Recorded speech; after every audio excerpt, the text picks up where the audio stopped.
정서지능이 상대적으로 낮은 사람들이 보이는 특징들이 있어요.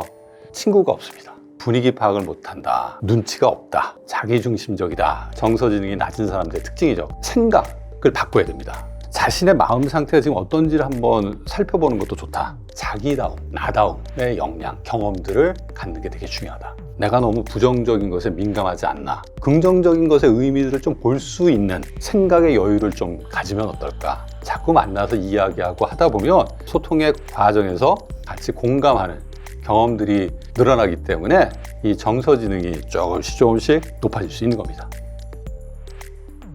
최근 들어 4차 산업혁명과 관련해서 기본적인 역량으로 비판적 사고, 창의력, 소통, 협력하는 능력, 이런 것들을 우리가 강조해서 얘기를 하는데, 이런 그 역량들이 변하지 않는 어떤 시대, 어떤 분야에서 간에 요구되는 능력이라고도 생각을 할 수가 있겠죠. 근데 저는 다른 두 가지 역량을 오늘 말씀을 좀 드리고 싶어요. 첫 번째는 자기다움, 나다움의 역량, 경험들을 갖는 게 되게 중요하다.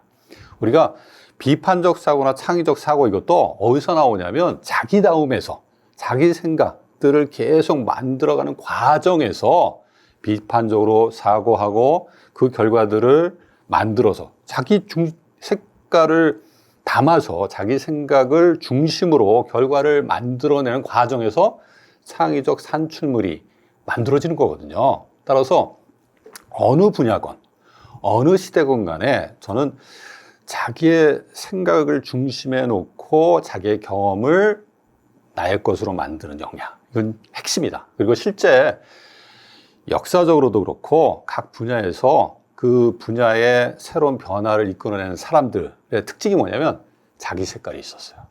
항상 일상적 삶을 살아갈 때 제일 중요한 게 저는 자기 자신이라고 생각을 해요. 우리가 공부하는 것도 그렇고 다양한 경험을 하는 것도 나의 삶을, 나 자신을 의미 있게 만들기 위한 것인데, 근데 다양한 우리가 방식으로 자기다움을 만들어 가는 데 있어서 한 가지 좀 조심해야 될 게 있어요. 너무 성급하지 말자. 너무 빨리 가려고 하지 말자. 앞서가려고 하지 말자. 하나씩 그 의미들을 내가 생각하고 받아들이면서 나의 삶의 의미들을 찾아가게 되면 그것이 결국은 그 사람의 삶의 어떻게 보면 핵심을 규정짓는 요인이 될 수 있다.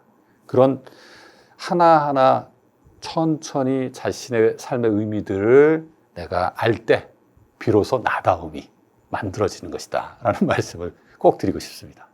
다음에 두 번째인데, 두 번째는 영어로 얘기하면 persistence, 요새 말로 얘기하면 중꺾마, 절대 포기하지 않는 것.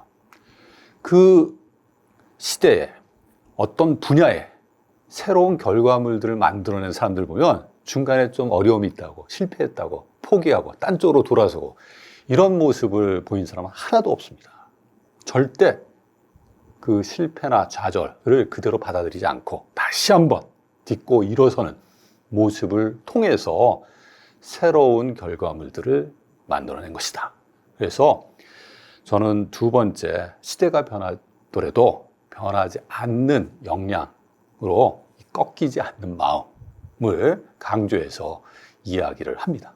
자기 색깔을 만들고 또 실패를 딛고 일어설 수 있는 대안적인 여유를 가지려면 경험의 폭이 넓어야 돼요. 그래야지 자기 색깔도 만들고 어떤 상황이 실패했다고 했을 때 다른 상황으로 전환시켜서 새로운 시도를 할 수 있으려면 경험의 폭이 보장돼야 한다. 그런 측면에서 독서는 상당히 중요한 경험의 소재가 되는 것이죠. 우리가 어떤 내용을 이해하고 그것을 활용하는 능력을 지능이라고 하잖아요. 이 정서지능도 감정을 이해하고 그것을 긍정적으로 활용할 수 있는 능력이 있는데, 감정을 이해하고 활용하는 능력을 감정지능 또는 정서지능이라고 합니다.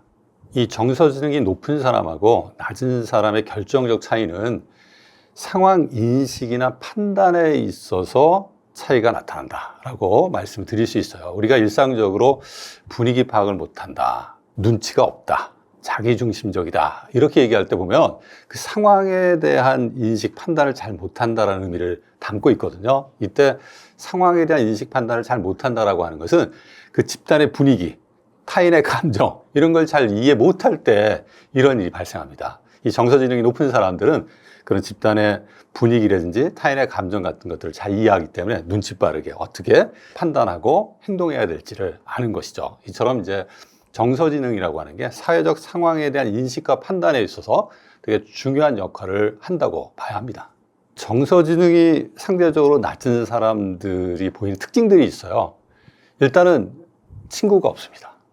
이게 정서적 교감을 해야지 다른 사람하고 대화도 되고 그래야지 이제 친구 관계가 맺어지잖아요. 그러니까 일상적 생활을 보면 이 같이 무엇인가를 할 수 있는, 대화를 할 수 있는 상대가 없다는 게 정서지능이 낮은 사람들의 특징이죠. 그러다 보니까 업무 수행할 때 보면 같이 누구하고 일할 수 있는 상황이 안 되다 보니까 고립화되는 현상이 나타납니다.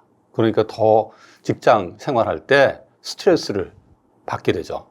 이게 다시 또 부메랑이 돼서 자기 자신한테 돌아오는데 친구도 없지, 일도 잘 못하지, 이러면 자존감에 상처를 받게 되거든요. 그러니까 이런 측면에서 봤을 때 이 정서지능이 낮음으로 인해서 치러야 될 대가가 너무 큰 거죠.